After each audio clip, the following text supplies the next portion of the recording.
extérieur. Et très souvent, la plupart des pauvres se concentrent juste sur l'aspect extérieur sans tenir compte de l'aspect intérieur. Or, pour pouvoir vraiment réussir, vous devez réadapter votre état intérieur avant de pouvoir réussir. Si vous n'arrivez pas à faire ça, je vous assure que vous pouvez entreprendre n'importe quel genre de choses, ça ne va pas marcher. Si vous nécessitez, pour cela, je vous dis que l'environnement a un impact vraiment à plus de 80% de notre degré de réussite. Un enfant qui vient d'une famille riche, il a une prédisposition qui l'avantage à pouvoir réussir dans la vie. Pourquoi? Puisque, vous savez, sa mentalité, sa façon d'appréhender les choses sera catégoriquement différente de quelqu'un qui vient d'une famille pauvre. Si vous prenez par exemple quelqu'un qui est riche, sa confiance en soi est catégoriquement différente de celui qui vient d'une famille pauvre. Quelqu'un qui a de l'argent, il parle avec assurance, il réfléchit en termes de pouvoir faire quelque chose de bon. Vous pensez que quelqu'un qui n'a pas d'argent, il pourra hein, tenir quelque chose de logique, même s'il tient quelque chose de logique, je vous assure qu'il aura toujours tort. Il aura souvent, d'habitude, généralement, il a toujours tort. Hein. Ça a été toujours comme ça. Maintenant, si vous prenez le cas d'Aligo Dangote, bien sûr, il vient d'une famille riche, mais il a dit qu'il ne s'était pas parti de la base de ses parents. Mais il a à reconnaître qu'il a hérité de l'ADN de la richesse de ses parents. Ce qui fait que ça lui a facilité les choses lorsqu'il a décidé de se lancer dans le monde entrepreneurial,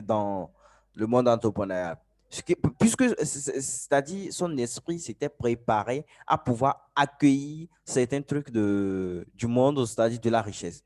Lorsque vous êtes dans un domaine, dans un environnement, ce que moi je peux vous dire, le pauvre attire des pauvres qui vont l'aider à être pauvre. Retenez ça très bien. Le pauvre attire des pauvres qui vont l'aider à être pauvre, tandis que le riche attire les riches qui vont l'aider à être riche. C'est comme ça.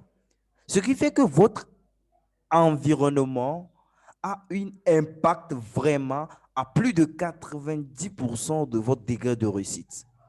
Ce qui fait que c'est pour cela que je conseille à la plupart des personnes de pouvoir analyser et savoir le genre de fréquentation qu'ils ont à avoir et le genre d'environnement dans lequel ils ont l'habitude d'y être.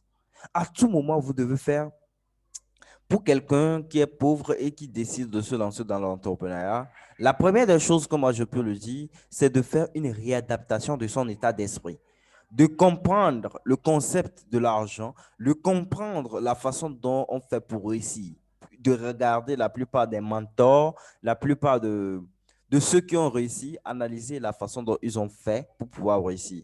Et je vous assure que pour se lancer dans le monde entrepreneurial, pour réussir vraiment dans la vie, vous ne pouvez pas réussir extérieurement si ce que votre aspect intérieur euh, n'est pas en équilibre avec le monde, si votre aspect extérieur n'est pas en équilibre avec l'aspect intérieur. Hmm. Puisque c'est vraiment indispensable, quoi. C'est une loi et personne n'est à l'abri de ce loi. Vous êtes obligé d'y faire. Soit vous comprenez les principes des lois, vous les appliquez et vous réussissez, soit vous les ignorez et vous les subissez. C'est un choix. Vous êtes libre de faire ça. Soit vous décidez de comprendre ces lois, ces principes de la vie, vous les appliquez pour pouvoir réussir. Soit vous les ignorez et vous subissez les réalités de la vie. Ça, c'est comme ça. Et peut-être vous remettez tout à Dieu, vous dites que c'est Dieu qui a fait. Bon, it's your consign. Many businesses, the problem is what?